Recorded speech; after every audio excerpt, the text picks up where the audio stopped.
ترو نشان فارسی آقای پزشکیان برای ترامپ در دیدار رئیس جمهورهای ایران و پاکستان. آقای پزشکیان یهو دست زد به سینه آقای پاکستان. آقا اصلا با هر رئیس جمهوری تو این کارو میکردی اوکی بود، ولی با رئیس جمهوری که بمب اتم دارن باز میشه این کار نکنی؟ مثلا این شوخی بود، اصلا نمیدونم چی بود، ولی نکن این کارو. همینو کم داریم فقط جدی. برن تو سازمان ملل هم یهو آبرومونو ببرن، مثلا بره آقا ایشون دست زد به بالا تنه من.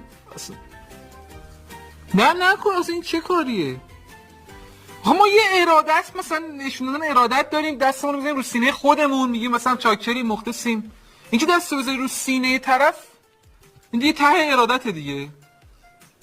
شاید هم موقع سرود ملی پاکستان بوده، گفته خب موقع سرود ملی خودمون من دستم گذاشتم رو سینه خودم، حالا موقع سرود ملی پاکستان دستم میذارم رو سینه پاکستان. شاید دکتر قلب مسعود راستی شاید داشته قلبش چک میکرده، بذار ببینم این قلب سالمه یا سالم نیست، یه چک بکنم ببینم.